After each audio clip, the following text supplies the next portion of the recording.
Hello friends, ఈరోజు అయితే నాటుకోడి చికెన్ 3 కేజీలు చికెన్ అయితే చేస్తున్నానండి. ఎలా చేస్తున్నానో చూసేయండి, ఓకేనా? ఇప్పుడైతే నేను మొత్తం రెడీ చేసుకున్నానండి. చికెన్ని శుభ్రంగా వాష్ చేసి పెట్టుకున్నాను. ఇంకా తర్వాత మసాలాలన్నీ రెడీ అయితే చేసి పెట్టుకున్నాను. ఆనియన్స్ గురించి చూడండి, ఒక దగ్గర ఒక 1/2 కిలో అయితే ఆనియన్స్ అయితే తరిగానండి. 3 కేజీలు చికెన్ కాబట్టి ఒక 200 గ్రాములు అయితే ఆనియన్స్ వేస్తున్నానండి.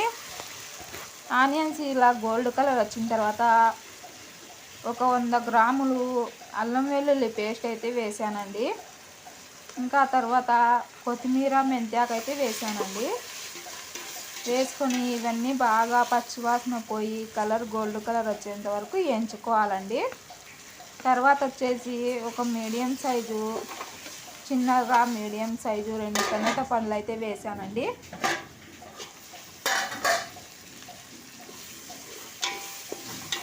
ఇంకా ఇవిగుని బాగా టమాటా పళ్ళుగుని బాగా మగ్గిన తర్వాత ఇలా కలుపుకొని మనం మసాలాలన్నీ వేసుకోవాలండి. ఇందులోనే కొంచెం ఉప్పు వేసుకుంటే మనము టమాటా పళ్ళు అనేవి తొందరగా మగ్గిపోతాయండి. తర్వాతకు వచ్చేసి నేను పసుపు అయితే వేస్తున్నానండి.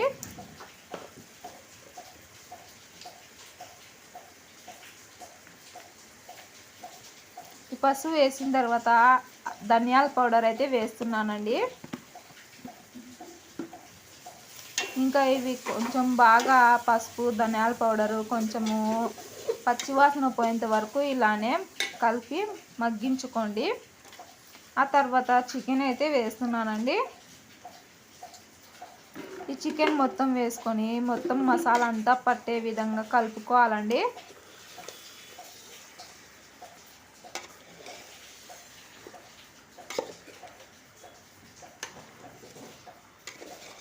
కుక్కర్లో సరిపోదు కదా, 3 కేజీలు ఉంది అని చెప్పేసి నేను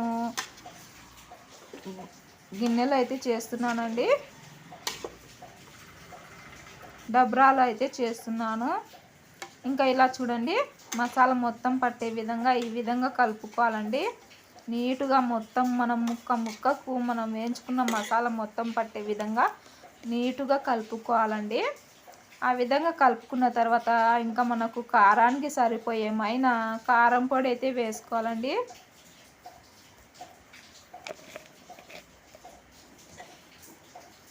ఈ విధంగా కారం పొడి వేసుకొని ఇప్పుడు మళ్ళీ బాగా ముక్కలకు పట్టే విధంగా కలుపుకోండి.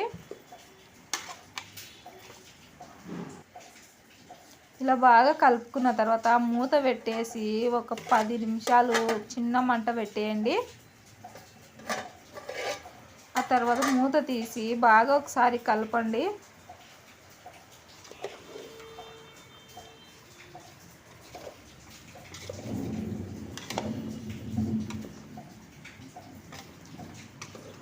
ఈ విధంగా కిందికి మీదికి బాగా ఇలా మొత్తము కలుపుకోవాలండి. ఆ తర్వాత తగినన్ని వాటర్ అయితే వేసుకోండి.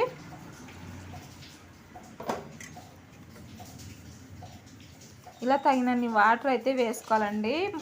నాటుకోడి పులుసు కాబట్టి నీళ్ళు అయితే ఎక్కువనే పడతాయండి. ఈ కోడి గుని చాలా ముదురుగా ఉందండి. మాంసం అయితే చాలా ముదురుగా ఉంది. కోడి మాంసము నాటుకోడి కదా, మనకు మామూలు మాంసం అయితే తొందరగా ఉడికిపోతుంది.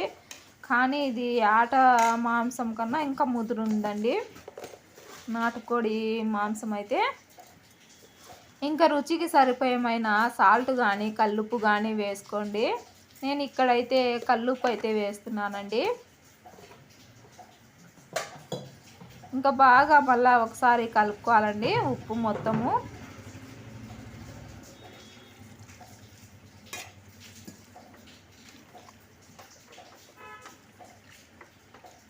ఈ కలుపుతుంటే గరిటనే సొట్ట వచ్చేస్తుందండి. ముక్కలు చాలా ఉన్నాయి కదా, అది కాక మనకు నాటుకోడి అంటే అన్ని ఎంకలు వస్తాయి కదా.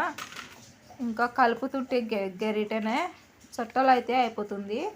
ఇంకా ఆ తర్వాత ఒక పెద్ద కొబ్బరి గిన్నె అయితే నేను మిక్సీకి పౌడర్ అయితే కొట్టానండి.